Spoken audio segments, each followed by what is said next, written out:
Brace த Lord. இன்றைய தியானம் சங்கீதம் 97 1 முதல் 12 வரை. கர்த்தர் ராஜரீகம் பண்ணுகிறார்.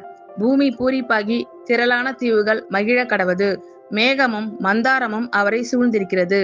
நீதியும் நியாயமும் அவருடைய சிங்காசனத்தின் ஆதாரம். அக்கினி அவருக்கு முன் சென்று சுற்றிலும் இருக்கிற அவருடைய சத்துருக்களை சுட்டெரிக்கிறது. அவருடைய மின்னல்கள் பூச்சக்கரத்தை பிரகாசிப்பித்தது. பூமி அதை கண்டு அதிர்ந்தது. கர்த்தரின் பிரசன்னத்தினால் பர்வதங்கள் மெழுகு போல உருகிற்று. சர்வ பூமியினுடைய ஆண்டவரின் பிரசன்னத்தினாலேயே உருகி போயிற்று. வானங்கள் அவருடைய நீதியை வெளிப்படுத்துகிறது. சகல ஜனங்களும் அவருடைய மகிமையை காண்கிறார்கள். சொரூபங்களை வணங்கி விக்கிரகங்களை பற்றி பெருமை பாராட்டுகிற யாவரும் வெட்கப்பட்டு போவார்களாக. தேவர்களே, நீங்கள் எல்லாரும் அவரை தொழுது கொள்ளுங்கள். சீயோன் கேட்டு மகிழ்ந்தது.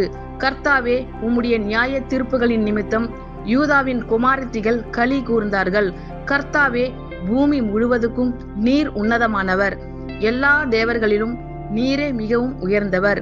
கர்த்தரில் அன்பு கூறுகிறவர்களே, தீமையை வெறுத்து விடுங்கள்.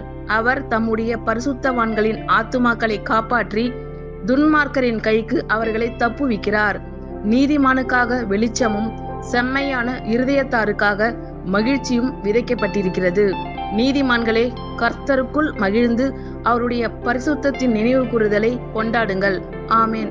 கர்த்தர் உங்கள் அனைவரையும் ஆசீர்வதிப்பாராக. God bless you all.